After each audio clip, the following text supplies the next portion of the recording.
Now, as I said this morning, of course, these are my own views, but they are based on facts. I try to do that.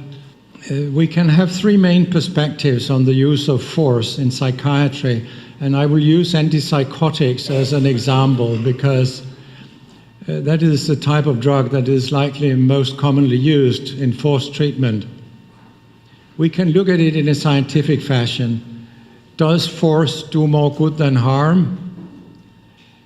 I am convinced that it doesn't, but it's difficult to document. It's a kind of indirect evidence. And ethics, is force ethically defensible? Certainly not. It violates informed consent, and antipsychotics kill and cripple many people. So to force people into treatment with something like this against their will is not ethically defensible. So I wonder why we haven't heard from medical ethicists. What are these people doing? This is far more important than a lot of their nitty-gritty daily work. Then we have the legal aspects.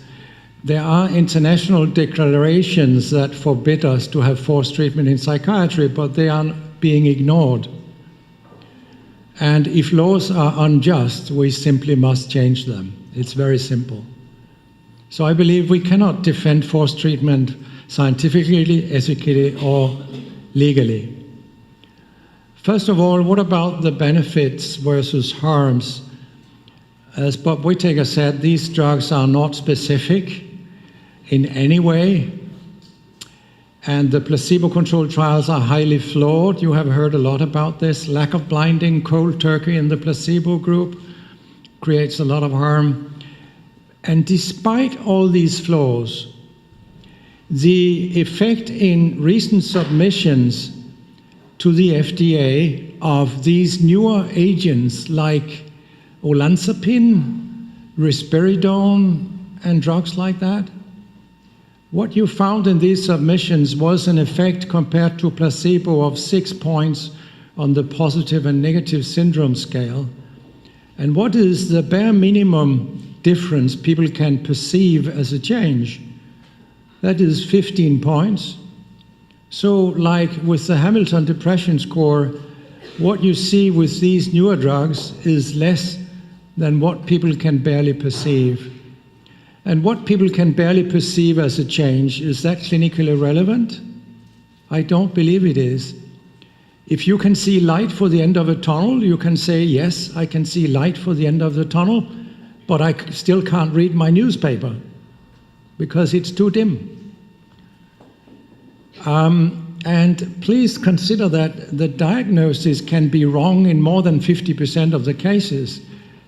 So a lot of these people even don't have schizophrenia, and then you enforce drugs on them that might kill or cripple them. This is simply something we should be terribly ashamed about. So I cannot understand this just goes on. Then we could ask, what about the benzodiazepines? I said a little about it this morning. The psychiatrists have failed to live up to their professional responsibility because they have neglected to perform head-to-head comparisons between benzodiazepines and antipsychotics. Why didn't they do that? Because they let the drug industry do almost all the trials. They have failed us and their own patients. 35 years after the first antipsychotic chlorpromazine came on the market, only 2 trials had compared these 2 types of drugs, and these trials showed similar improvements.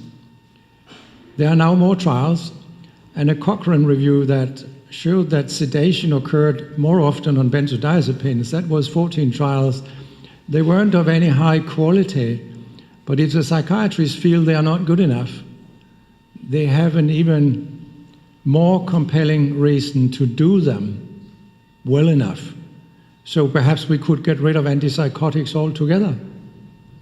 Benzodiazepines are not nice either, and this may be my personal preference.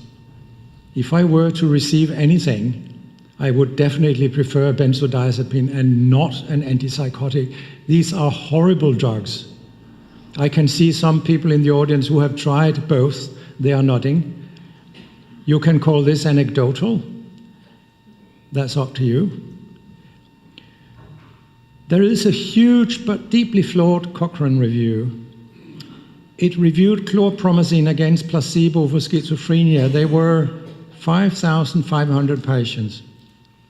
The abstract says that akathisia did not occur more often on chlorpromazine than on placebo. There were no reservations against this observation. And the largest trial that contributed data to the review found significantly less akathisia on drug than on placebo. How is this possible? Antipsychotics cause akathisia. Placebo cannot cause akathisia unless you introduce a cold turkey in the placebo group, which is exactly what you did in these trials. Can you imagine any worse science than this? Well, I can, but it is bad. So this result speaks volumes about how flawed trials in schizophrenia are. So we saw these cold turkey symptoms. Now here is a much better Cochrane review, because these authors realized that we need people who have not been treated before. So they went after early episode schizophrenia, but unfortunately with a majority of first and second episode schizophrenia spectrum disorders. So these trials were still flawed because some of these people were already in antipsychotic treatment. He wasn't first episode schizophrenia. But what they concluded was that the available evidence does not support a conclusion that antipsychotic treatment in an acute early episode of schizophrenia is effective. And moreover, the use of antipsychotic medications for millions of people with an early episode appears based on the evidence for those with multiple episodes, which we know this evidence is completely unreliable. So here we have some Cochrane authors that say, what on earth is going on? But we don't see many of these lights, unfortunately. So this is a terribly important Cochrane review. Antipsychotics kill people, and we can't rely on these usual trials. And I told you before that therefore I looked into trials in people with Alzheimer or dementia who were treated with these new antipsychotics, and I also told you that for every 100 patients treated, there was one additional death on drug. I think this is so important that it deserves to be repeated, actually, this result. This is the most reliable information on deaths caused by antipsychotics that I think we have. 1 in 100 are killed, at least among the elderly. Now, those who don't die, they are often crippled by antipsychotics that cause irreversible brain damage in a dose-related fashion, less chance of getting back to normal life, dependency, abstinence symptoms, supersensitivity psychosis, and a lot else. Some of the most toxic drugs ever made, apart from chemotherapy for cancer. So is force ethically defensible? A few hours or days of disturbed behavior can be treated as a course for lifetime sentence to drug treatment. And psychiatrists in training will, as Bob said, hardly ever see a patient who is not already snowed under with drugs, and therefore get a wrong impression both of patient and the strength and the potential for cure without drugs. All these bizarre behaviors that we relate to schizophrenia are usually caused by drugs. I didn't know that before I started to study psychiatry. We were all fooled. Some psychiatrists feel they cannot live without forced treatment, but think of the patients, they cannot live with it. Some die from it, actually. That's far worse. It's not defensible because it's only soldiers at war and psychiatric patients that are forced to run risks against their will that might kill or cripple them. And power corrupts, and the power imbalance is extreme. There is a high risk that forced treatment is being used to benefit staff rather than patients in order to make their work less stressful. Antipsychotics have killed hundreds of thousands of people and have crippled tens of millions. Some patients who were killed have begged what they call their torturers not to get the drugs. And very few have been investigated for slow metabolism, although this is what kills some of them. And here is a heartbreaking story, and the mother who wrote this book is here today. It's a story about how psychiatry killed her daughter at age 32 after her 14-year so-called career in psychiatry. She was a slow metabolizer, but her psychiatrist refused to have the test done. When Louise's best friend dropped dead on the floor at Amager Hospital, Louise said, "I'll be next." Few will believe in forced treatment after having read this book, so please read it. The diagnosis was wrong. The psychiatrists didn't listen, not even to their own staff who knew Louise much better than they did. They didn't listen to Louise's mother. They consistently blame Louise and her mother, never the drugs or themselves. And they increased the dose when it should have been decreased or stopped altogether, very consistently. When Louise was dead, the system congratulated itself for its first-class homicide. Louise had received what was called the highest standard of specialist treatment. And the cause of death was called unknown. You don't suddenly drop dead at the age of 32. That's very uncommon. The officially accepted term for such deaths is natural death. Danish researchers have shown themselves that psychiatric hospital contact seems to be pretty harmful. There is a Danish register study that showed that the closer the contact with psychiatric staff, which often involves forced treatment, the worse the outcome. Suicide risk was 44 times higher for people admitted to a psychiatric hospital compared to no psychiatric treatment in the preceding year. And most of the potential biases in the study actually favored the null hypothesis of there being no such relationship.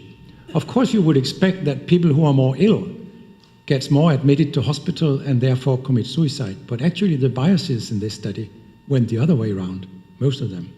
So there was an editorial that said it's entirely plausible that the stigma and trauma inherent in psychiatric treatment, particularly if involuntary, might cause suicide.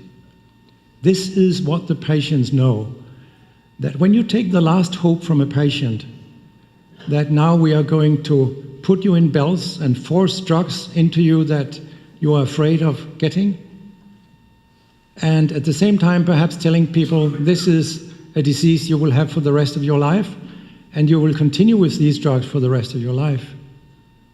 What is left for a person like that? Why do psychiatrists so often, I've heard this so many times, take the hope from patients by telling them this is for life? Why do they do this? This is bad medicine. Now, I know a lawyer in Alaska who won a Supreme Court case. It decided that the government cannot drug someone against their will without first proving by clear and convincing evidence that it is in their best interest and there is no less intrusive alternative available. This is Jim Gøtzsche, a previous patient who has also been subjected to forced treatment. And he used scientific evidence to convince the judges. In another case, the Alaska court decided that if an alternative is feasible, the state has to either provide it or let the patient go. Psychiatrists with a full understanding of the trial judges regularly lie in court to obtain involuntary commitment and forced medication orders. The judges accept these lies. Everybody accepts the lies, it seems. So the show goes on. And I was just told in the break that the Norwegian High Court case I'm involved with has been rejected because there is nothing of principal importance in this case, they say, at the Norwegian High Court. We must battle against this with all the force we have. We must make lawsuits, must convince the lawyers that it's not in the patient's best interest